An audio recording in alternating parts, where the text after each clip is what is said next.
and brightest entrepreneurs down here in South Florida. We find the do's and don'ts running a successful business, and you catch all these amazing episodes on iTunes, Spotify, iHeartRadio, of course on Facebook Live at Shrimp Tank Boca, approximately at 4 p.m. every Thursday. So today we got the founder and CEO, Emily Pantelides. Did I get that right, Emily? Very good. Yes.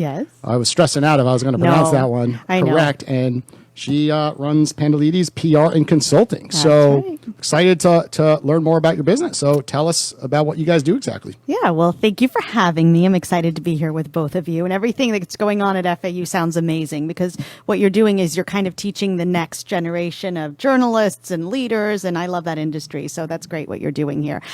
So yes, I own Pantelides PR and Consulting. We have a very, very simple one-track thing that we do in our business, which is essentially we get a client, a person, a business, whatever it is, media exposure. And that's all we do. Very simple. We get them on the news, in the paper, in the TV, in the magazines. And that's what we do. And we do it better than anybody else. So I got to ask, because, a lot of folks say, why even hire yourself? Because look, we got TikTok, we got YouTube, we could do it ourselves.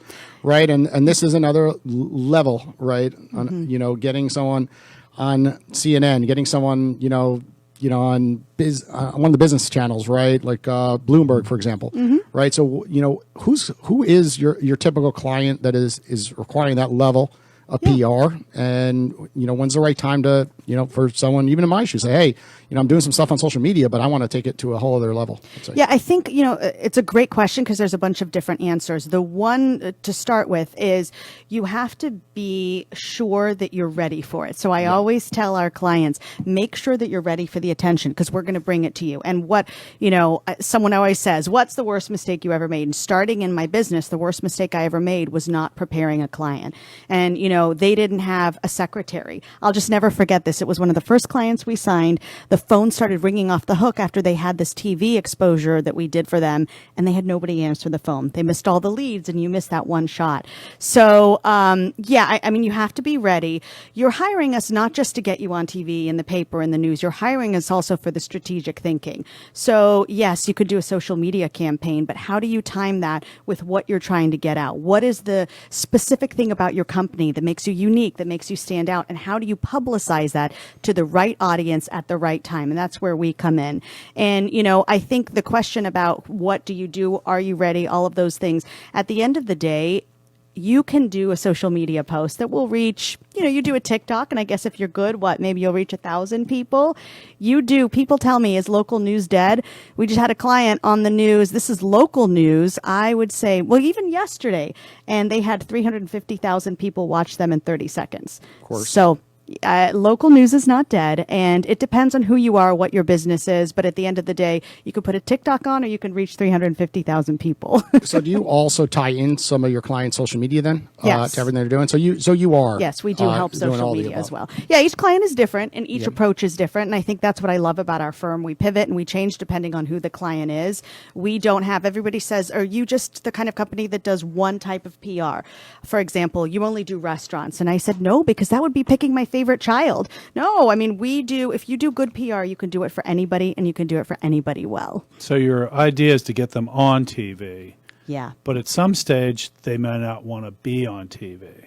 So is that part of your business too? I mean, in other words, dealing with scandal or an issue with a product or something like that, where the newspaper, the TV station is investigating. Do you handle that, or is that something that... It's a great question. That's a huge part of what we do. We call it crisis management, how we keep you out of the news, how we keep the scandal from becoming something really bigger than it is, or even more importantly, how we prepare you to not be in that scandal. Maybe you shouldn't talk about politics at your place of business. Maybe you shouldn't pull the trigger and do that really awful thing, because that's going to get you in trouble. So absolutely, that's a huge part of what we do, and a huge part of good PR agencies. I say sometimes some of our best work is the work you never see. Okay. Because we're doing exactly what you just asked, crisis management. We'll probably get to later on some of your bigger crises. Ooh, I don't know if I can tell you all my secrets. Well, then you'll have to plead the fifth. But that's a ways down the road. So how did you decide you were a TV anchor and you founded this company. and it's an entrepreneurial venture. What influenced you to do it? Why did you become an entrepreneur? That's a great question, and it's something I actually like talking about because it's hard, and I don't know that everybody has it in them. You have to have some sort of inert belief that you can do it. And I still don't know that I have that belief, but I maybe fake it till you make it kind of thing. But I was in TV news for 12 years. It's all I wanted to do. I graduated with a degree in broadcast journalism. I worked in TV markets across the country. I love TV news. I still love TV news. I love putting a story together. I love telling the story. But there was a point for me where you've been in it so long, you get jaded. You know, for me, more importantly, I was tired. I was anchoring a morning show that started at 4:30 every morning. So I was getting up at 2 a.m. I was exhausted. And I just thought, you know, I get press releases from all of these people and they're bad. You know, they don't know what I want. If I could have a press or somebody who would say, hey, you need this story, then my job would be so much easier, not just as an anchor, but as a reporter. Somebody to say, hey, you need a 30-second something. I'm going to spoon feed it to you. It's going to be so easy. Instead, I'd get a press release about a squirrel on water skis that I just didn't care about, you know? So I thought, I can do this better. That was a good TikTok. Slow down. Okay, I know. If we're going to talk about a good one, that was a good one. Everyone loves a squirrel on water skis, and he's great. But, like, I wanted, let's say, a doctor for a story on, I don't know, melanoma that was trending. And I couldn't find a PR agent that could get it to me quickly and know what I needed.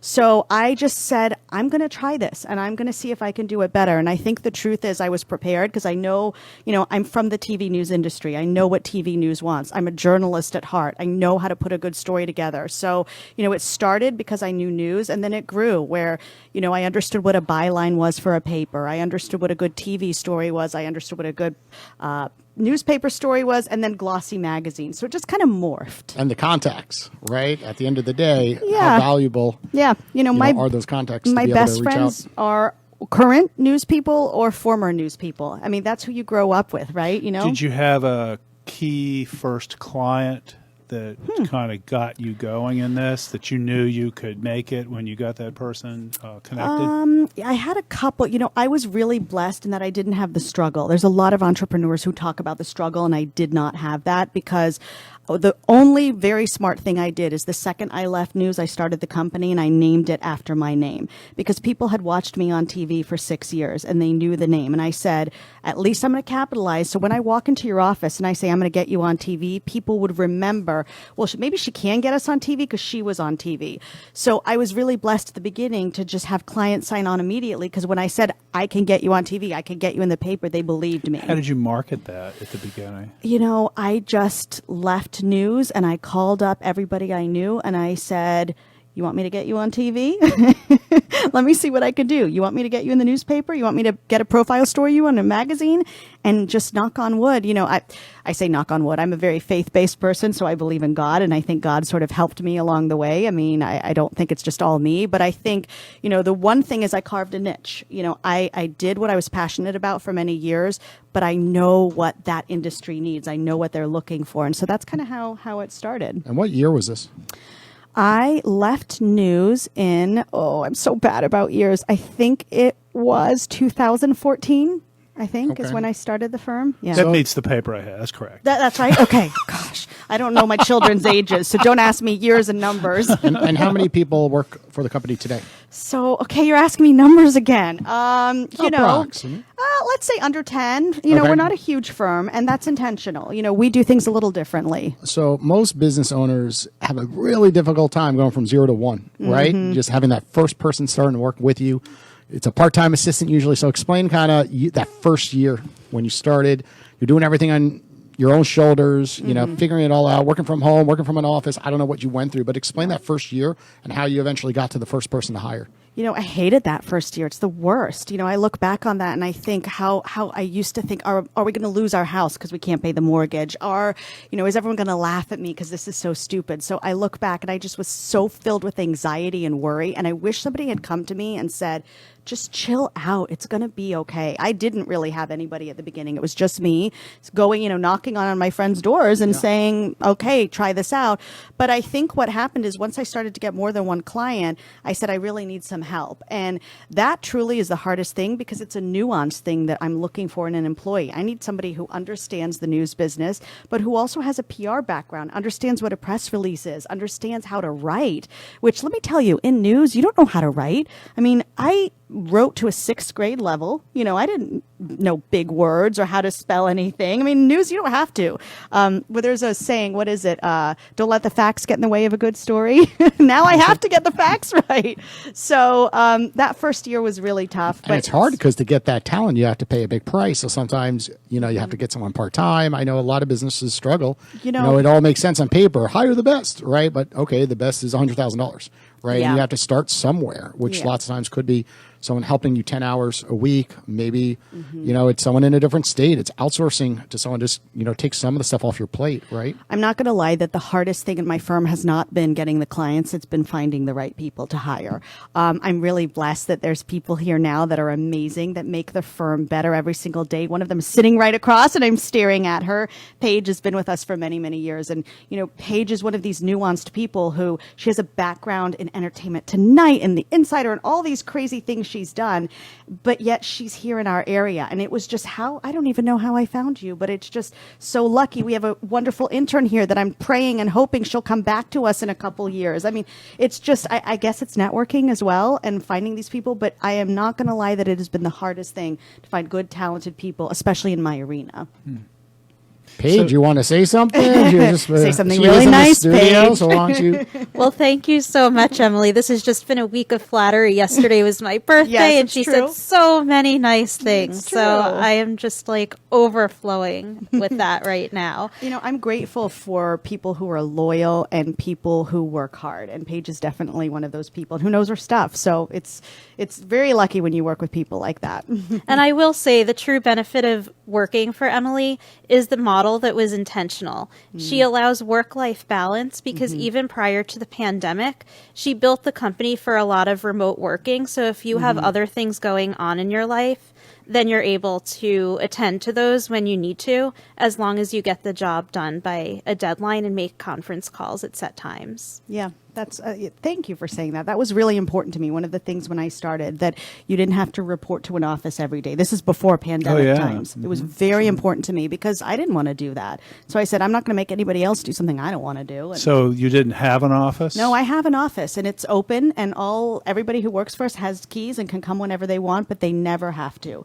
I was always fine with you working from home as long as you meet your deadlines and you do a good job. If you don't want to come into the office, that's fine. How many years into the business did you feel like this is making it? Now, like, I don't know. I don't even know if I want to say that. You know, I think the business financially is doing well, but I don't really necessarily gauge financial success as the true success. I really want to give back. And I don't mean that in a syrupy, weird, sad way. I started the business, and what Paige said about, you know, this remote thing, I wanted to give women, in particular women, because that's who I employ, that's who's worked for us for so many years, a chance to be able to do a job. But if you have children, you can go home at 6 o'clock and be with your children. I never knew what work-life balance was in TV news. I had a beeper, which shows how old I was, or a pager, you know, and it went off at all hours of the night. It was breaking news, all this stuff. And I just thought, I want a break. And I know there's got to be a way to have a job, but also, you know, I'm not saying shut down, but I'm saying go home, have dinner with your kids, and then if you need to come back and do whatever. I mean, I don't know that I've necessarily made it, but I know what I've done is afford women in particular an opportunity to do a job and also have a life at the same time. And I really want that to be not my life's work. That sounds like a very big statement, but something to be able to say that business doesn't have to be 9 to 5 in an office, and especially for women, because we bear the brunt of having the children, taking care of them. You can do it all. I hate that whole you can't do it all. You can do it all. And there's ways. You just have to have the right people around you to help you. And having that setup helped a lot when people had to be home with their families, Yes. can only work from home and their kids couldn't go to school. We were ahead of the curve on that one. So you didn't really have too many startup costs. No, that was good. That was a blessing. Has your client base expanded beyond South Florida? Where do you have clients, and how soon did it take you to get to that point? So we are very strategic in the clients we take. We do have clients in New York. We actually have a couple clients in Greece. We have had interest in clients from outside of South Florida, and we've accepted some. I am in the spot now where, I go to the people who work in our office and I say, do we like this client? Do we not like this client? We can be selective, and more often than not, we're choosing local clients. And that's a strategic decision because we know this local market better than anybody else, and we can get our clients on. We had a client in Tampa, and we helped them out tremendously. But obviously, it's easier when I can see you, touch you, feel you on a weekly basis. Maybe not feel you. That doesn't sound right. But you know what I mean? Like, we actually can go. I like the in-person thing. We're talking about remote, but I do like meeting with the clients and seeing them and the flying. And so we do have clients outside of South Florida, but I think to answer your question, we would probably want to stay about as local as possible. So the main focus is now. maybe this whole West Palm Beach to Miami kind of a thing? Yeah, Okay. that would, I would say for now. Okay. Never say never, though. It makes sense. At the end of the day, you could talk about a lot of things locally. You're like, oh, you went to this restaurant. Oh, you went to the Hard Rock. Oh, you went to Miami. What show did you see? Right. Exactly. So it totally makes sense, even though you could do it on a national level. Yeah. Just have that rapport in general, which is the same way we do the Shrimp Tank here. Yeah. Why we love having, only folks from South Florida, because we get to build a rapport with all the guests and have events with all the guests, and you could have events, with all the clientele as well. So totally get it. But we're going to take a quick commercial break to hear from one of our sponsors. When we get back, we're going to jump to our Hot or Not segment of the show. Step into our state-of-the-art innovation lab and create your digital future. Oz uses cutting-edge technology and 22 years of industry knowledge to enhance customer experience through digital innovation in a variety of expertise. Oz is a leading global consulting company whose services and solutions are trusted by startup, midsize, and even Fortune 500 companies. Get to know more about Oz's Salus, a mobile solution bringing us back to max capacity, and their latest solution, Rainmaker, saving insurance companies years of work.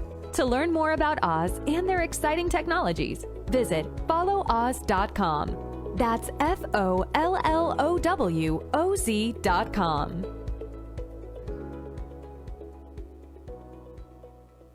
Welcome back, everybody, to the Shrimp Tank. As a reminder, follow us at Shrimp Tank Boca on Instagram or on Facebook. And, of course, the Shrimp Doctor, Dr. Roland Kidwell, my co-host. He has got a nice feed going on Instagram.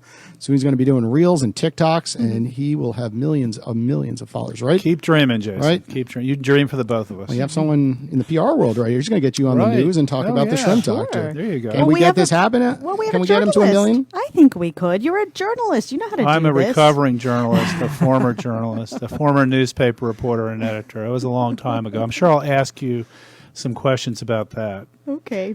As we go through. But when you, I guess, hot or not, would you want to start? Go for it. How about a business plan? Did you have a business plan? Is a business plan hot or not? And maybe business/strategic plan. I'm going to give bad advice here because everybody says you have to have a business plan, you have to write it out. I didn't do any of that. And I think, it's daunting to sit and write a business plan. So I say it is not hot. You should have, I think, in your mind, can I do this? All that stuff. But to write down, I just go with your gut if you feel it, and I just don't want to have any regrets. So try it. If it doesn't work, it doesn't work. And if a business plan, it would have been too daunting for me to write it all out and do it all out. And you don't have to raise money. That's true. I didn't How have to do about that. a strategic plan? Do you have something like that? Yeah, now we do. Back when I started, it was just me. And remember, I didn't even know how to work Word. So, for me, a business plan was a whole nother thing. But, I think business people will tell you have a plan and write it out. And I'm just saying the creative out in the sky person, just go with your gut. And if you feel it, do it and try it. Okay. How about TV news? Is that hot or not? Oh, it is so hot. Are you kidding? I know that in some senses people find TV news, there's a little bit of fatigue. And I know there's been a lot of discussion about news and fake news and all of these things.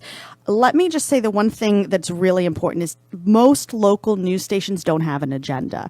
Most local news stations are just reporters day to day who want to just do their story and go home. They're just trying to work hard and put together a piece of good journalism. When we talk on a national level, that's a whole nother thing, but local news is still hot. We still have hundreds of thousands of viewers for 20 seconds of TV news. The amount of people who watch is truly incredible, and it's still very hot. Okay. hot or not hiring millennials. We used to talk about this subject all the time, and we haven't talked about it in a long time on this show. Am I supposed to and you hold said these you up? have difficulty Amen. hiring Over here. at times, so I got to say, hiring millennials, hot or not? It's a mixed one because, I think the job. So for social media, I think a millennial's great. For, a lawyer who has been practicing for 30 years, who has a certain way of doing things and expects you when he says be there at 9, he wants you there at 8:51. I'd probably say not. It really depends on the job for me.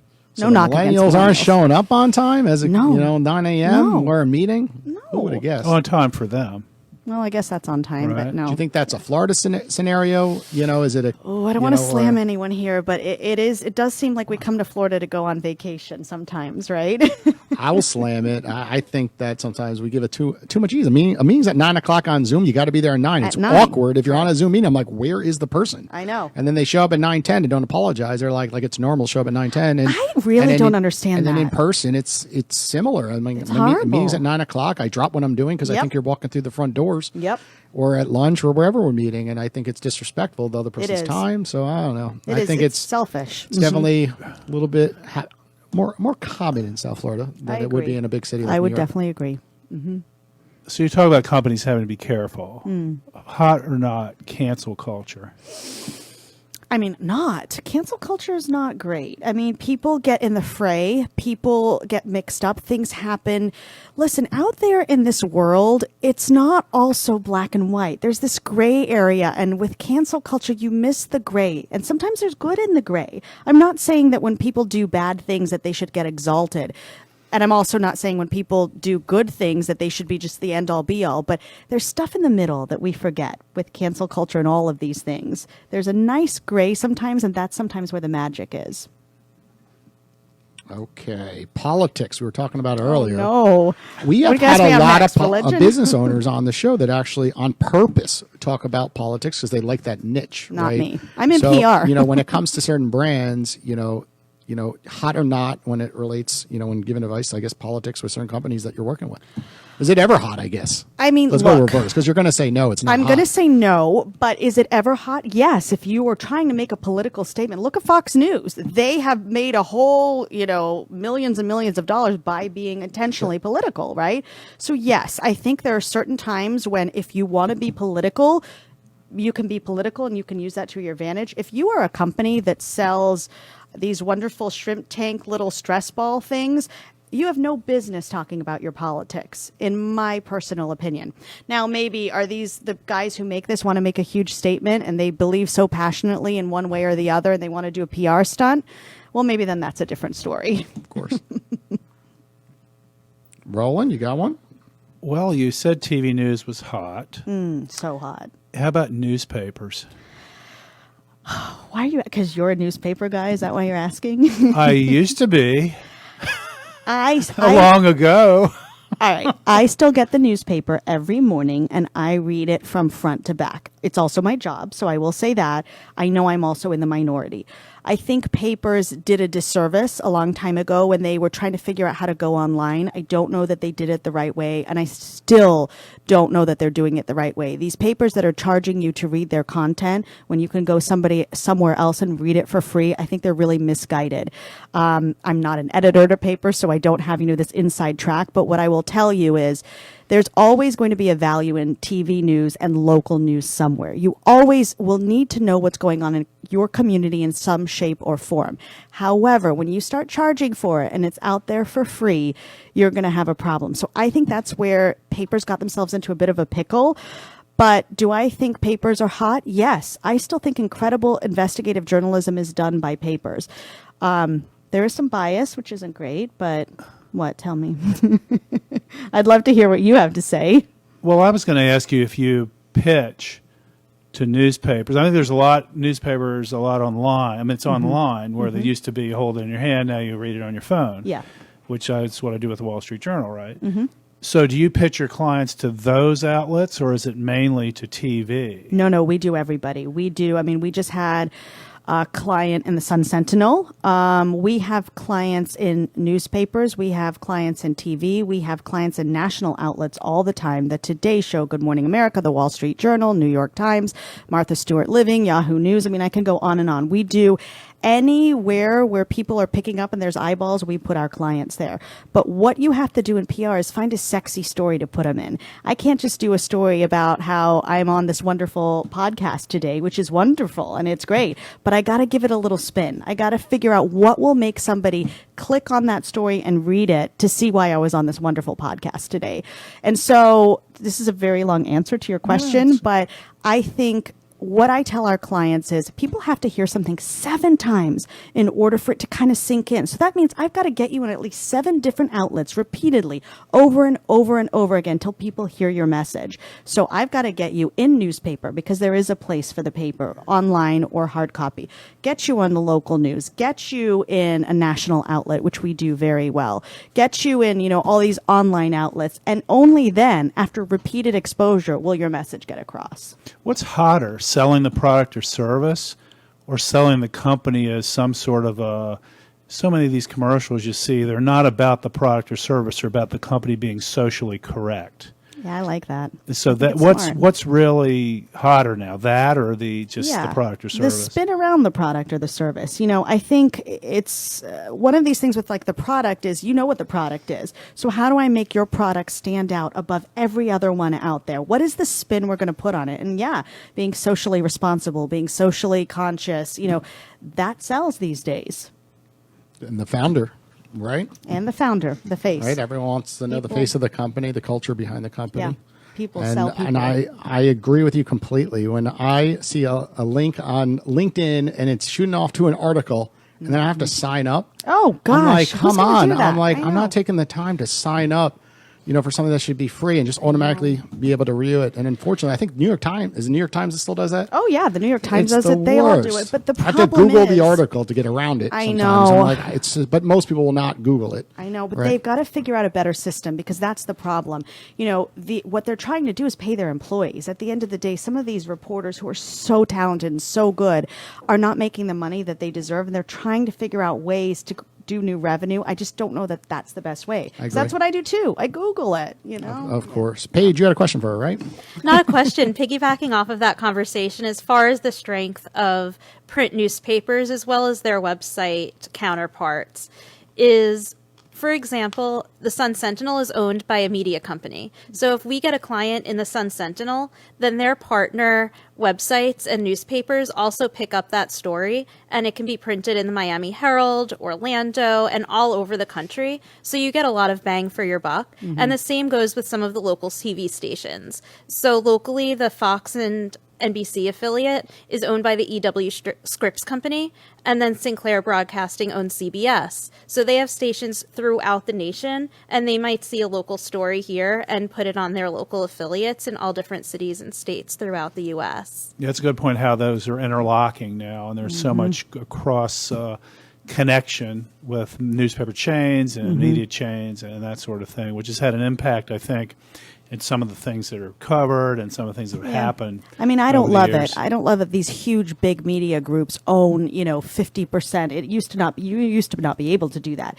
It was small, independent companies. It would be a very wealthy guy who lived in Virginia who wanted to own a TV station, and it was great because it gave diversity. When you have these big companies who own all of the media, they control all of the media. I mean, it's the same thinking with Netflix or any of these big companies. They all control everything. It was a lot simpler. Just even a few years ago. Going on with Facebook right now. They're on Instagram. And look at all the billions being spent on ads, right? And I know. They flip a switch and the data changes, and all these businesses have huge issues overnight. Same with Google. Look at the algorithm. Yeah. When it comes to backlinks, and let's touch on that. Backlinks, right? Lots of times you're getting these companies that you're working with, published, but then they don't offer a backlink. And explain to our audience what a backlink is, because I know a lot of people don't really understand how important that link is back to their company and how it affects domain authority. So, getting your brands published with no backlinks, hot or not?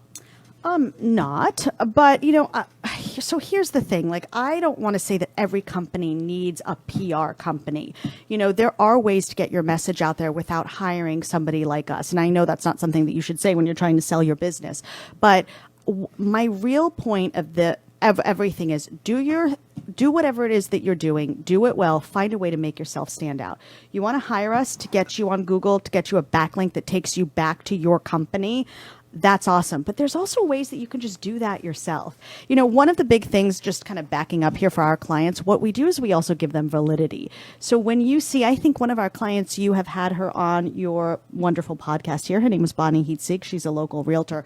You know, when she came to us, she was doing amazing work, selling multi-million-dollar homes. This woman is a powerhouse, but not everybody knew about it. So, and not everybody knew she was like the number one real estate agent in Boca and Delray. So she just needed, you know, a couple links from TV stories, a couple CBS featured on, what was she just featured on? Something big. I don't know. Well, earlier today, I was going to bring it up earlier. She did an interview, even though she's a local licensed real estate agent only in the state of Florida. We were able to land her an interview on WABC, which is probably one of the most watched local news stations in the entire nation. It's the ABC affiliate that's in the New York metropolitan area. Because as you've probably discussed before, there is an influx of New Yorkers moving down here to Florida. So Florida can be relevant in other places and get on local news outside of this market. And that's the strategic And thinking real you estate. pay us for. So we have a real estate agent. We know people are moving here from New York. We're going to get her on a New York TV station. You know, that's kind of the thing that also you pay us for, more than necessarily just getting you on TV and the paper and all that stuff. And it's okay to do it yourself. There's help a reporter It is out. okay. I just got to listen to him. He was on an event recently, the founder of Haro, and you could get backlinks and work at it. But the cool thing is once you do that enough times, you're like, I could just hire your company and avoid, you know, doing all this myself. Yeah. And there, you know, once a brand gets large enough, you realize the value in that. Yeah. Right in the beginning, you're like, okay, you know, I'll save a lot of money, and then every business owner that comes here on the shrimp tank, it starts a whole different route. They're like, I want to outsource everything. I know. Right? There's, you know, no more time in a day to do all those so different hard. tasks. And you know, the one thing with us is people don't always understand the difference between advertising and PR. You know, what we do is we get other people to say how great you are. We don't, you know, if you pay for an ad and say Shrimp Tank Boca is the best podcast in the world, I know you're paying for it.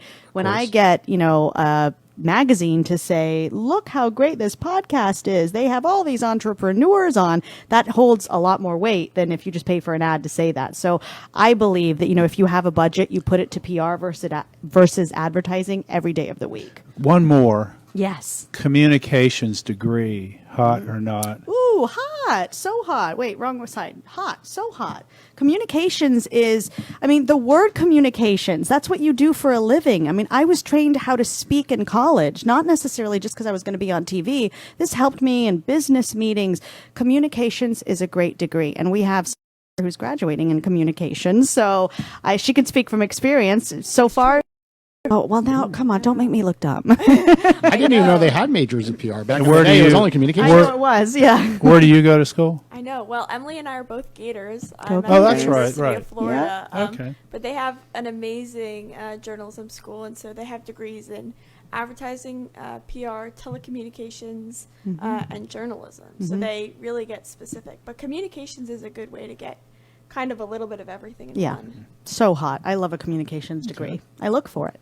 And the good news is you just said how great the shrimp tank is, and Travis, our producer over here, is going to edit that part out, and we're going to put a big ad campaign, right, Travis? There can you we, go. Can we run an ad campaign and just see, like, everyone will start following? Oh, look, she said it's the best podcast. Yeah, we're definitely going to rip that segment and use it Do to it. our advantage. Do Thanks, it, but Emily. don't do advertising. Do PR for it. I'll get you some PR for it. We'll do all the above. Okay, Deal. so on that note, I do have one question for you, Emily. I've Yeah. got to think that, you know, if you're selling medical software or if you're selling chicken coops to farmers, you know, maybe your PR value is not as high as, say, a luxury real estate mogul or someone who's selling stress shrimp or as a psychotherapist, because there's a lot of stressed out people out there Yeah. who need homes to live in. So you mentioned earlier locking down a niche. What are the top one or two industries for your business, and how did you know going in those were going to be the markets that you focused on? I mean, I don't really, the hard answer to that is I don't focus on one. You know, it's not like we only do PR for these great, if you have a chicken coop and it's a really cool chicken coop, we'll get you PR for it. You know, I don't think that we have this one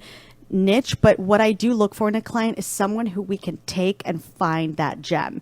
You know, if you build chicken coops and there's 50 other people who build chicken coops, why is yours the best? Is there like 24 karat gold in there? And if there's not, can we put it in there and then maybe do PR around that?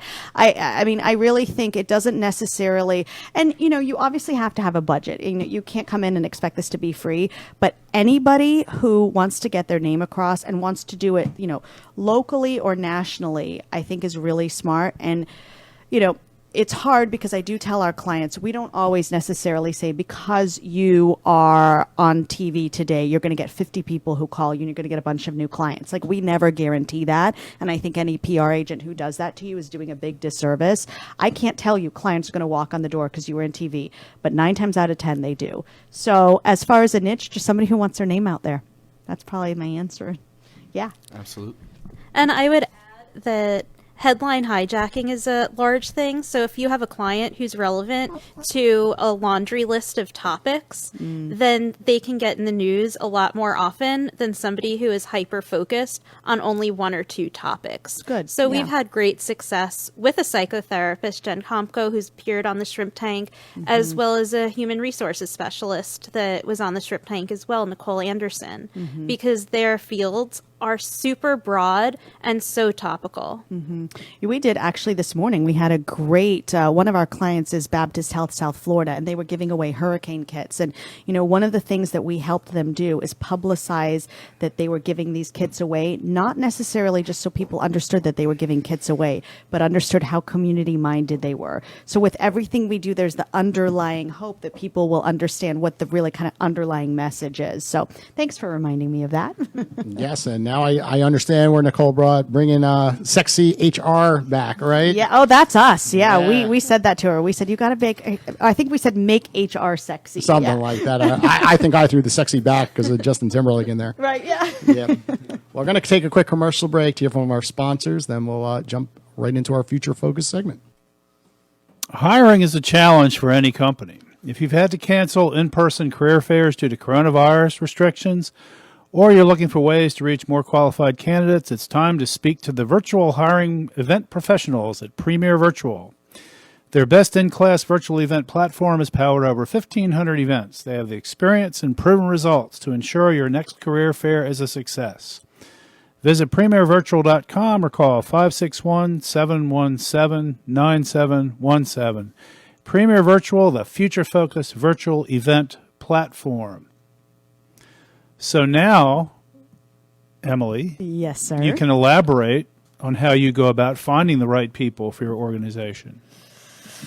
Oh, that's a hard question. In many cases, they have come to us, but I do reach out to TV stations and newspapers, and I always say, when you're ready, when you're sick of it, I'm here. It's not great advice for entrepreneurs. I don't have great advice in that arena. You know, I would love to hear from other entrepreneurs on how they find great people. I'm blessed that we have great people in our office now, but again, I didn't do I've done the Indeed and the Glassdoor and all of those things. I haven't found great success with it. When you have such a niche thing that you're doing, it's hard. So how do I find great professionals? You know, I think Facebook, I mean, it's not a very popular answer, but a Facebook post has done some wonders for me. Have you tried virtual career fairs? Maybe I should. I have not. Well, but it sounds that's fascinating. get in contact with Premier Virtual. Premier Virtual, is that their name? Premier That's right. Virtual? Got it. Absolutely. Okay. So how did you get this intern over here? You know, through a former client. A former client of ours said, who, you know, we don't have any clients that left us on bad terms because they either left because their project was done. I'm really grateful for that. You know, our reputation is great, and that's how it happens. Our clients leave happy. And this one particular client called me up one day and said, I've got this great girl who wants to be an intern, she's got a degree or is getting a degree in PR. And I said to him, look, if you refer her, on the spot, bring her in. And it was one of the best. You are the best intern we've ever had. We've had 3 or 4, and she's very, very bright. We're lucky. So referrals are very, All very key to referrals. you. Yeah, Right. all referrals. Mm-hmm. Okay. What kind of qualifications do you look for in a candidate? Is a degree important? Is experience Yeah. important? What's important to you? I do look for a degree because I want you to be able to write. And I think, you learn how to write in college. And so a degree is important. I do look for a specialization. I'd love to see a degree in PR or, this is a little off, but sometimes I look for drama, a degree in drama or, somebody who can be out in front of a crowd and speak is important to what we do. But yes, a college degree is important. Learning how to write is important that you learn in college. What I don't look for is a master's, obviously, or a PhD, certainly, because for what we do, we don't need that level of specialization. And I think in this world, I do not have a master's, and I think that's rare. I think if you're in the business world, this is now sort of de rigueur, which is not for me. How much of the connecting with newspaper, TV is kind of geared toward the future in terms of developing more clients, developing more connections, I should say, with those media outlets? Do you ever think about that? No, explain it to me again. So when you're recruiting people from the TV station, from the newspaper, maybe they'll be mad at you for taking them away, but doesn't that present you with an opportunity then to get more sense of what's going on in those organizations to help sell your clients to them? Well, sure. Yeah. We are in touch with, every single day we talk to certainly all of the local stations. We are in touch with them to the point where we know what they're talking about in their morning meetings and how we can get our clients and the stories they're talking about in their morning meetings. We have the inside track like nobody else. And that's just because these are friends, and that has been the secret success for me. These are friends of mine. The people who work for me, those are their friends. So absolutely, we know what's going on inside a newsroom, sometimes to our detriment. We know too much. And they're okay with that. Yeah. Because look, we provide a service to these organizations. I'm not out there trying to peddle my clients. Certainly, if there's a fit, our clients are the best because they're trained. They know what to do. They know how to, it helps a reporter out. But if they call me and they need an attorney and we don't have one on board to comment, we'll refer somebody. I want to be a source that can be used not just for our clients. I'm not biased in the sense that we can only use our clients. Let's call me and we'll find you. Somebody called me the other day and they needed somebody to comment on a political analyst. We don't have somebody like that on board. And I referred a great person who we media trained for a few minutes and he was good to go. And that's what we do on a daily basis. Keep those relationships up. The other reason that a lot of the local news stations love us so much is because they are required to provide a balanced news story. So that doesn't only require the source, the expert source that we represent as the PR agency, but the local citizen that can relate to the topic. So within our team at Pantelides PR, we reach out to our network of friends, alumni from where we went to school, relatives, and they're like, is this topic relevant to you? And can you also appear on the news? And then we have a great track record of getting that story told because we're able to package it up, tie a bow, hand it over on a silver platter, and get it on TV. What are some red flags when it comes to hiring? You interview a lot of folks. Of course, we said one early showing up, but that's an obvious. But list some red flags that you've picked up on running a business. Misspellings on your resume. Oh, those. I see that a lot. I actually did that, so the person should have hired me. I think You misspelled something on your resume? It was a typo. No, I think you I can't spelled do the that. city wrong of my job. It was in Melville, and I had an extra L. But I literally wrote that on every contract. My first year in business was ADT Security. I wrote 100 times. It's just straight up typo. And someone mentioned that and didn't hire me because of their loss. Another word for typo is it's a misspelled word. Yeah. See, back then on Word, it didn't correct it, right? Because it was a city. Other words it would have corrected. Oh, that's funny. But what are some red flags? I don't like that you misspelled Melvin, but I'll forgive you. Melville. Yep. Okay. So I don't love a misspelling on the resume and lying. I have had a lot of people, I have, come in and say, I've worked at this TV station. Actually, I had this fairly recently. Somebody came in and they said that they worked at a TV station in Augusta, just out of the blue. And I said, what station? I worked in Augusta too. Ooh. And they couldn't name it. And it was very awkward because they were lying. I don't know. And everything's on social media today. And of course, anyone Don't you're lie. hiring, I'm hiring, we go right to Facebook, Instagram, and we Yeah. stalk you a little bit, right? And Yes, LinkedIn, of and LinkedIn, course. it will show your dates where you work places. Don't You're like, lie. why do the dates not match up with LinkedIn, right? Yeah. It's like it should be consistent. And I think I said earlier, fake it till you make it. I mean that with confidence. You Yeah. can walk in head held high. You can say, this is my first job. I interned at Pantelides PR and Consulting, like Lauren will say. She doesn't have to say, I worked there.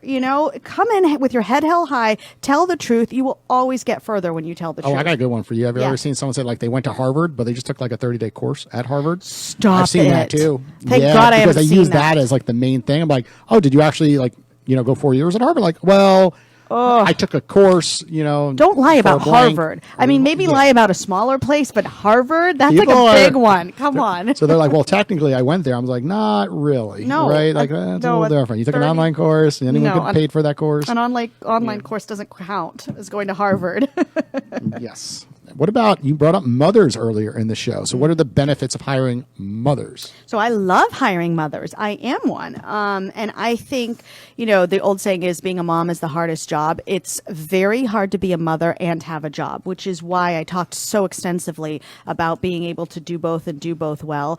Moms can do it all. We are multitaskers. I can talk on the phone with a baby in my hand while cooking dinner and then doing a podcast.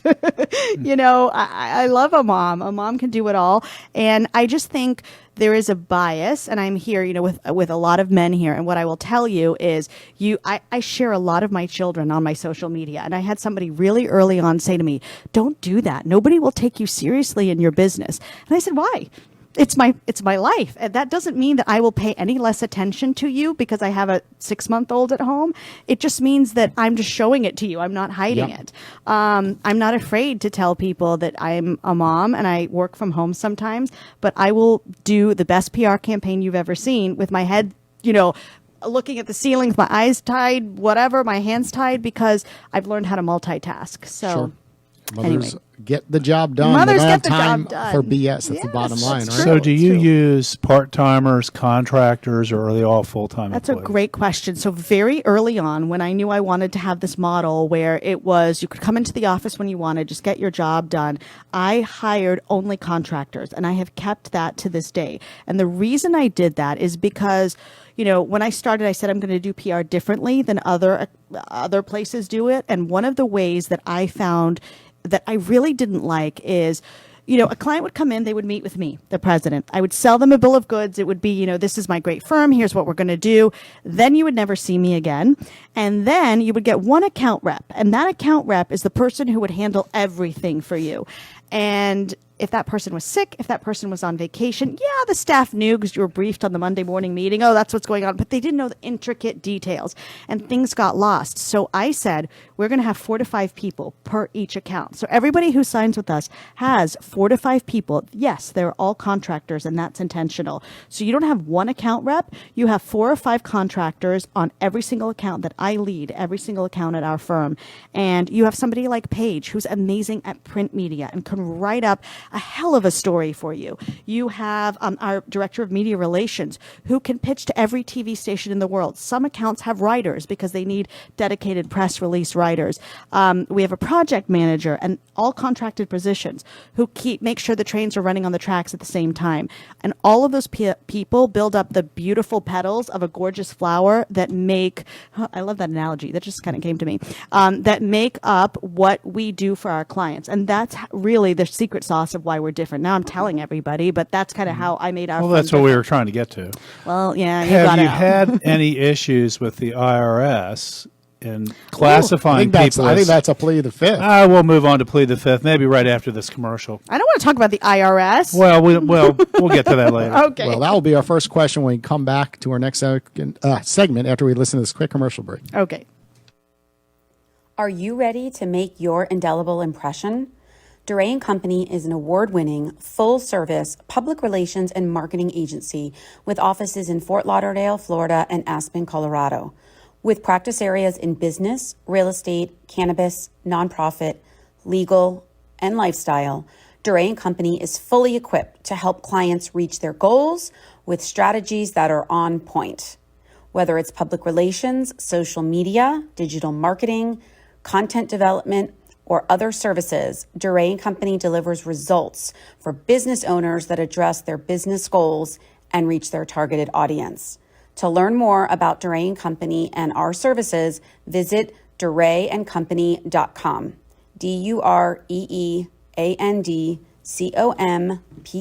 DUREANDCOMPANY.com.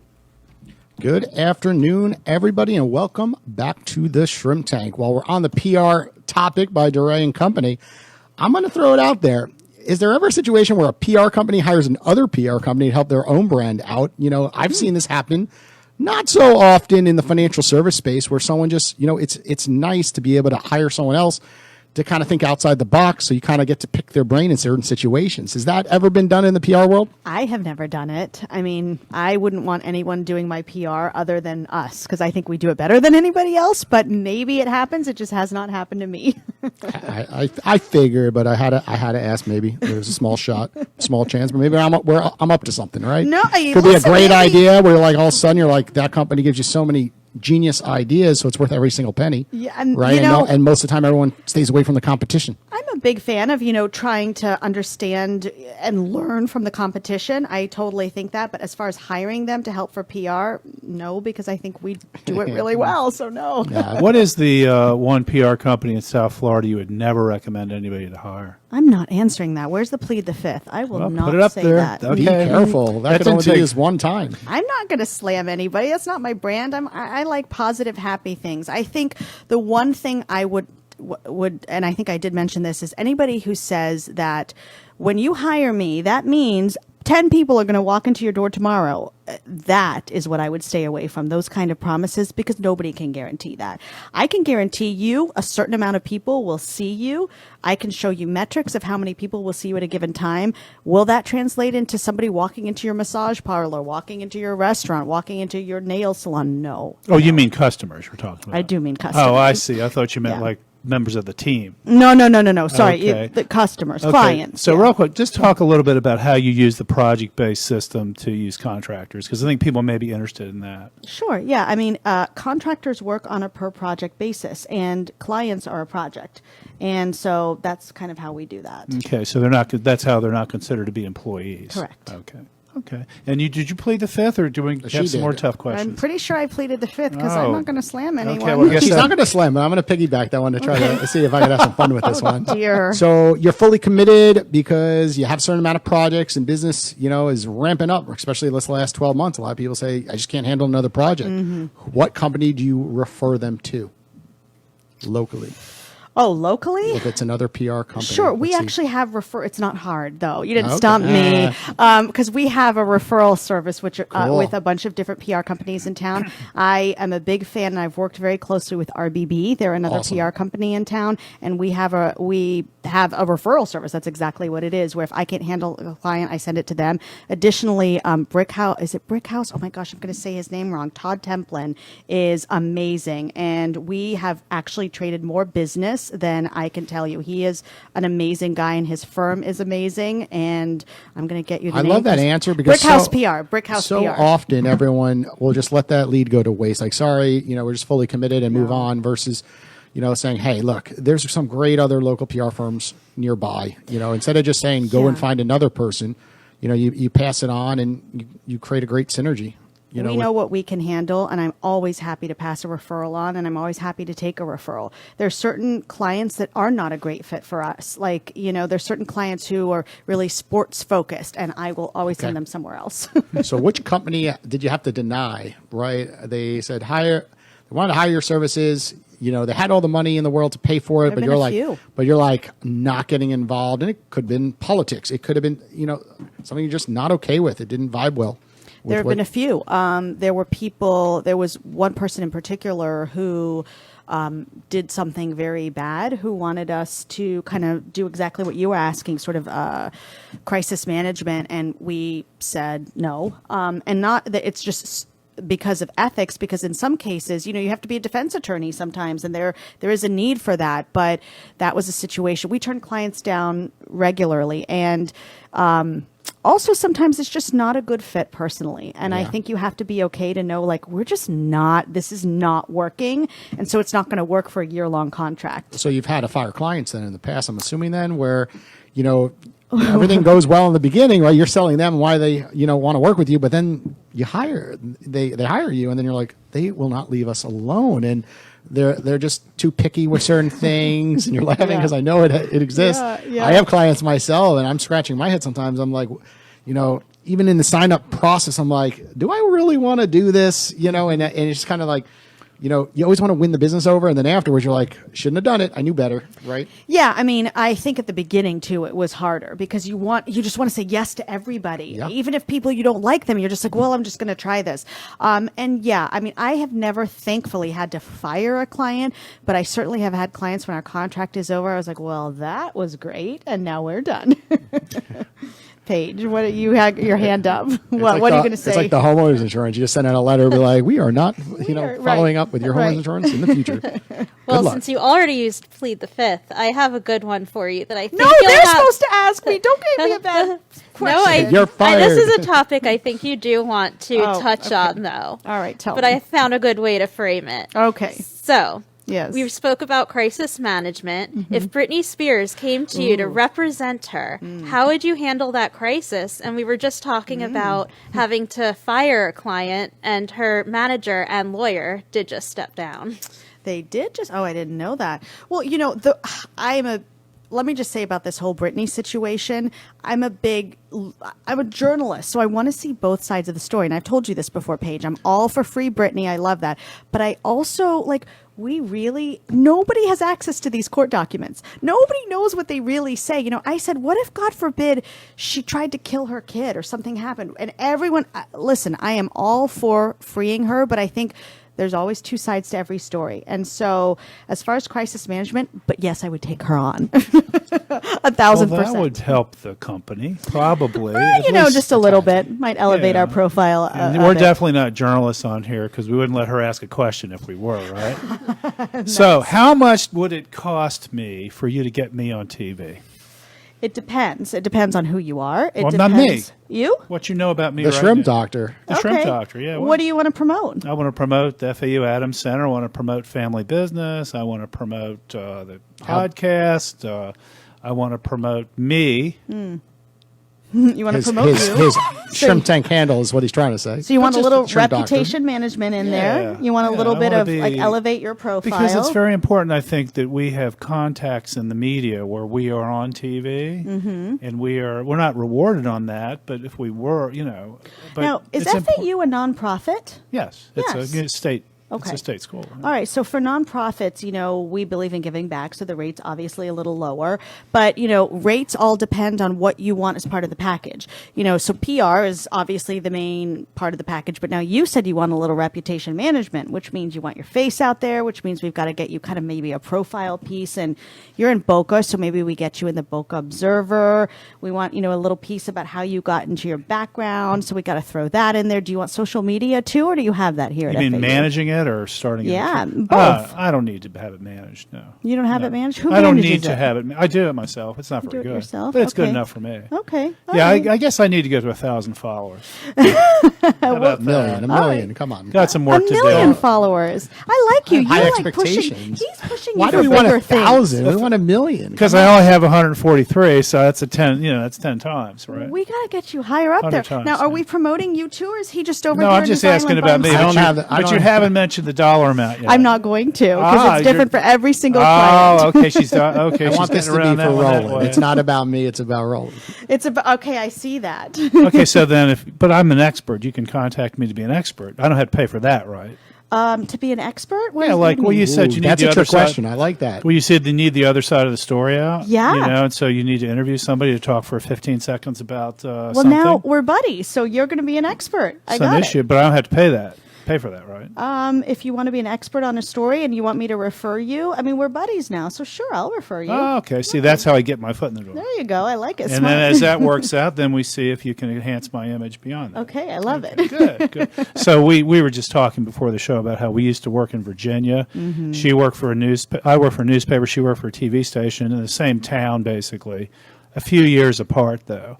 And since she's already pled the fifth, I'm not going to ask her any questions about partying in Southwest Virginia. Yeah. But I want to go back to the media a little bit. And, I'm, as a newspaper reporter, I confess, newspaper reporters are pretty lazy. They'd like stuff spoon-fed to them, okay?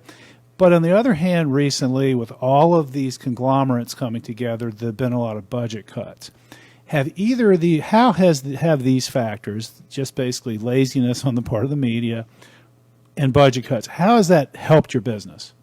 Well, it's great. When we find a lazy reporter, we give them everything, and it's great. I mean, are you kidding? Have you Lazy any trouble reporters- finding any?